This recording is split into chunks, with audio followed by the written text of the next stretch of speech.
Good morning or good afternoon, depending on if you're in second or sixth hour. A lot of you have been asking me if we could do another debate, and while that would be a lot of fun, the skills that you learned while you were doing the debate are important for what I'm going to ask you to do today. While it's not that you're actually going to do a debate, you are going to need to take a side on an issue and then find some facts and support for what it is that you believe. We talked about this yesterday with asserting a claim or having something that you believe to be true and then backing it up with evidence from the book. So, what you need to do is think about the book and the lessons that it learns, or lessons that it teaches, sorry. Think about something that you think can be the moral of the story, or think about something that you believe to be true that maybe there's evidence of in the story that you want to make a case for the book. So some examples might be that you might say this is a story of friendship, and in the end we see the ultimate act of friendship. And then if that's your claim, then you would go through looking for ways that we see that George and Lenny are true friends. Someone else might say this story is the ultimate act of betrayal. And then you would go through and show what betrayal is, and how George betrays Lenny. Maybe you feel that that's a betrayal. Some of you might take a different route. Some of you might say it's dangerous not to know your own strength, and then prove examples of that. Some of you might say that in this story we learn that all dreams die.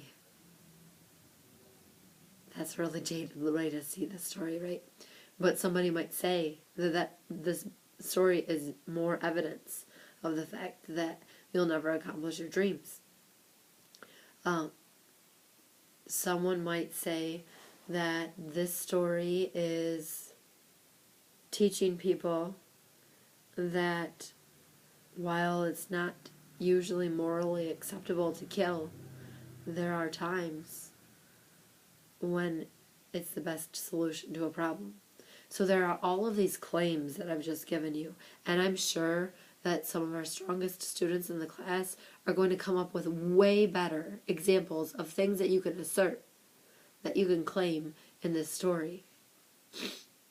Whatever your claim is, what you need to do is scour your text, look through the entire book, and try to find evidence of where that claim is proven to be correct, or what supports your claim. Make sure there's not room for a counterclaim. For instance, you cannot have a claim that we can go and find evidence in the book and say, see, your claim is wrong. So, for example, maybe you would say Lenny is a premeditated murderer. In order to say that, you would have to find evidence that he had thought about it. Some of you might use the evidence that when Lenny was talking to Crooks, he says that if anyone tries to keep him from tending the rabbits, he'll break their necks. And then he feels in the end that Curly's wife tried to keep him from tending the rabbits, and therefore he broke her neck. So some of you might argue that that's premeditated murder. However, there's plenty of evidence in the book that says that Lenny wouldn't have done that. So many people say he ain't mean. So many people say that he's just like a baby. He doesn't know what he's doing. George says he never did anything in meanness. So there's all of that evidence that would go against your claim, and therefore your claim wouldn't work, because somebody could easily prove you wrong.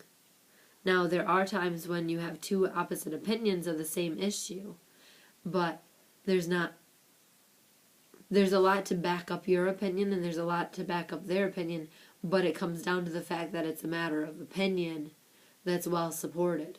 In those situations, this person can't prove that your opinion is wrong. They just choose to have the other opinion. So what I'm saying is, you need to have a claim that you can support with evidence from the book, quotes, exact lines of text that Steinbeck writes. They can be things that people say, or they can be words that Steinbeck writes. I want you to use those quotes to support your claim. Do not choose something as a claim that has evidence that it's not right. For instance, you might make a claim that you believe that the last chapter is all just a dream and they still go on to have the farm. Well, there's a lot of evidence that that's not true. First of all, chapter 5 is where the trouble begins. So, just choose something that is an opinion that you base your opinion off of facts that you find in the novel.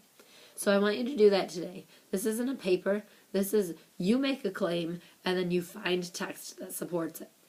I'm not asking you to do the paragraphs because we haven't gone through how to write the paper that you're going to write. But I want you to build up an argument today. I want you to make a claim and then find 8 or 9 examples of text where it's supported. It's going to be hard. You're going to need your book. And it's going to take you probably the entire hour to do it. But I think there's value in you trying this.